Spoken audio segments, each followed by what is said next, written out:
What is going on, everybody?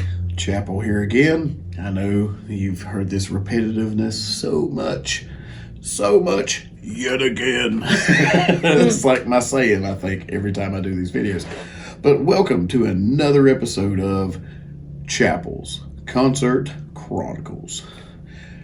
And if you've followed the Chronicles, you'll know that this backdrop looks familiar because we are back in Asheville, baby. It's great to be back in the town or city that we love, that really got like the worst hand dealt to it with Helene around this whole area, not just Asheville, just a lot of this area in Western North Carolina got hammered, and what a devastating and sad news that was. And here we are months later, and we're back in Asheville now, and we're finally here to see some music of a band that made my top 10 last year with their album Into the Realm, and that is Castle Rat. I mean, with all the thing that's happened here in Asheville, this is a good thing. We're back in town. I'm glad things are looking a little better here in town, and we're here to see one of my favorite underground bands right now. I mean, they really hooked on to me last year. I listened to them a lot, and I can't wait to see the Rat Queen herself, Riley, doing her thing. The whole band, everybody has a character, a plague doctor, a druid.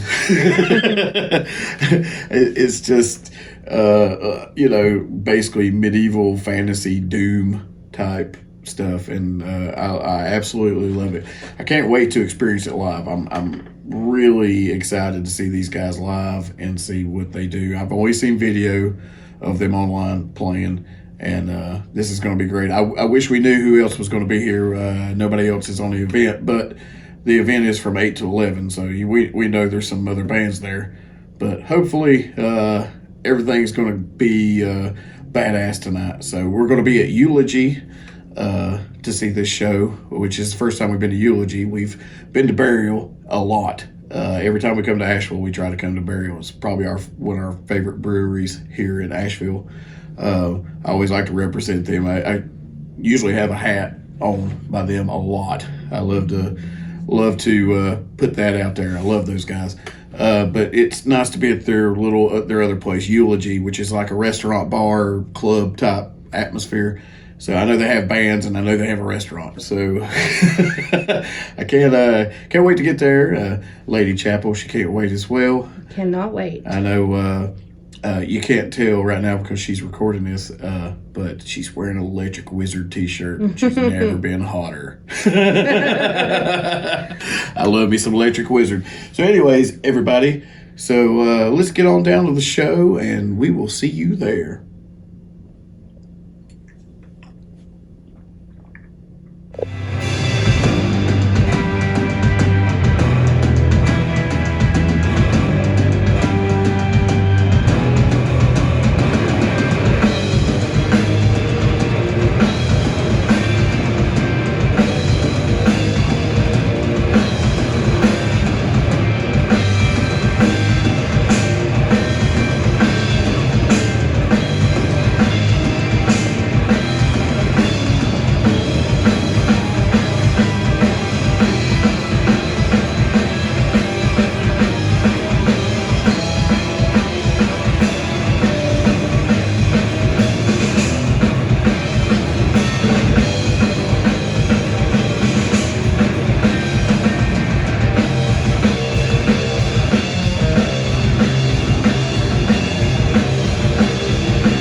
Oh my, what an epic show that was. I didn't expect so much dramatization with this show. I guess I should have from some of the videos I've seen and stuff, but seeing them live was great. But we'll get into that later. We're talking about Castle Rat. But first, we're going to talk about the two bands who opened up. First was Auralayer. These guys were from Hickory? Greenville, South Carolina. Greenville, that's right. Greenville, South Carolina. Oh, man, I was way off. Yes. Wow, those guys were right up my alley. They had definitely that yob, sleep kind of feel, if you like stoner metal. They had a good mixture of both of those types of bands. What a perfect band to kind of get this type of show going. They were definitely great to open with. I really liked how them and the band after them both, they had a projector on them showing different kinds of things. Like with Auralayers on it, kind of looked more like TV static, on them when they played with the projector. But it made me bob my head like, Al Cicernos from Sleep was playing bass. It kind of had that kind of feeling. So I really dug that. But the band after him, what was the name of the band again? Seismic Sutra. Seismic Sutra. And they're from Asheville. And what an amalgam of styles in one band is the only way I can explain it. Like 1 minute they sound like if Sleep played beach music from the 50s, 60s, it's like if Sleep met the Beach Boys by some weird combination. And then there was some very Nirvana-esque kind of riffs, and they made me also give me this feeling of like that kind of, and I don't want to say grunge because I'm not talking about Alice in Chains, I'm not talking about Soundgarden, but I'm talking about like Sonic Youth and Mudhoney, those types of bands, but with the 70s, with a little bit of 60s psychedelia with some 70s rock kind of mixed in. What a weird band. But I mean weird in a good way. Like I really enjoyed the mixture they had, and I liked them. They were quite interesting, and it was a good fit, I think, for the type of show. But really and truly, we were here for, as you can see, Castle Rat. I went a little crazy at the merch booth and got Lady Chapel and I both matching patches, but got a shirt and a hat, and I'm pretty vinyl. Oh, and the vinyl. Oh, yes, the vinyl. I've got it laying over there. But so yeah, I got a vinyl too. I racked up. I told the lady as soon as I walked up, I said, I'm buying a lot. But wow, let's get to Castle Rat. What a show. What a show. Oh man. They made my top 10 last year for sure. One of my favorite underground bands with the whole fantasy doom thing. They've got their own narrative going on, and we got some really good shots of them doing some storytelling in between songs. Excuse me. But I was mesmerized about the whole time. It sounded great. Her vocals were a little low in the beginning, but they leveled that out pretty quick. But other than that, I was super happy the whole time. I was definitely, this was a birthday present from Lady Chapel for me, because she knows how much I love Castle Rat. And, yes. My birthday was actually a week ago from today, so this is by far my favorite present I have received. So. But yeah, if you don't know about Castle Rat, definitely check them out. However you listen to music, Spotify, Apple Music, buy the vinyl like I did, or get a hard copy. Whatever you got to do, but support these underground bands who are trying their best to make a living out of this. So support them any way you can, because I'm definitely going to keep supporting Castle Rat. I can't wait to see where they go with the second record, with the narrative they've created, with the whole. I mean, they have the whole like it's like the Grim Reaper, but it's a rat. You know, she's the rat queen. It's all. It's like. It's like if you're a fan of anything from Conan the Barbarian to Skyrim, you should be able to get into Castle Rat. It's definitely down that alley. So, like I said, everything sounded great. The visual presentation was great. The music sounded top notch. Eulogy by the way, what a venue! First time seeing a band at Eulogy, and we were very impressed. I like the layout. We could go upstairs and kind of hang out between bands outside. I like the aesthetic of the place too. It looked really cool. So shout out to Eulogy and Burial. Well, I guess there's nothing else to say, but it's that time. But go out there, find you some good music.